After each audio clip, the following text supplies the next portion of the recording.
Myths Reborn. Vetalas are not merely spirits of the dead. In Eastern mythology, they were feared not for their strength, but for what they knew. A Vetala is a being that inhabits a human body after death, not as a ghost, not as a demon in the classical sense, but as a consciousness trapped between life and death. It does not decay with the body.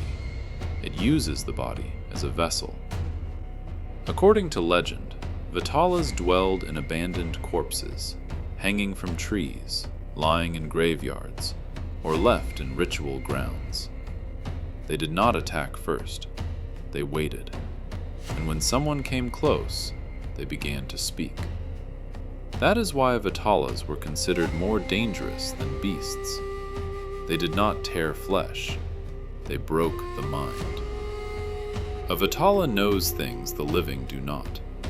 It remembers past lives, sees hidden motives, and understands the consequences of every choice. But it never gives a direct answer. It asks questions. One of the most famous stories is tied to King Vikramaditya. According to legend, a tantric ascetic, a sorcerer seeking to perform a dangerous ritual, approached the king. He needed a Vetala, carried in complete silence.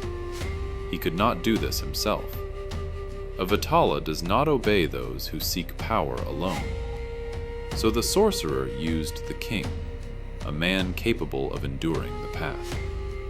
The king was given a command to carry the body inhabited by the Vetala and not speak a single word along the way.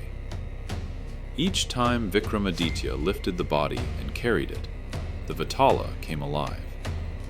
It began to tell a story of betrayal, of power, of sacrifice, of choices with no right answer. At the end of every story, the Vetala asked a question with no obvious solution. And if the king answered, the Vetala laughed, escaped the body, and returned to the tree. The king had to go again, and again, and again. This happened many times, not to break the king, but to test him.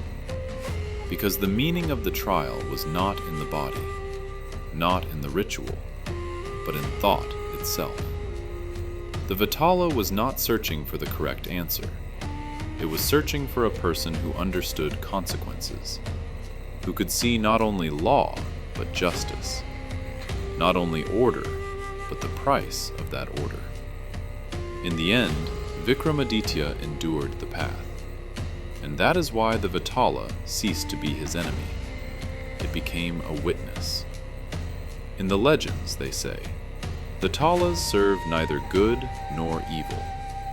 They serve the boundary between life and death, between knowledge and madness, between power and responsibility.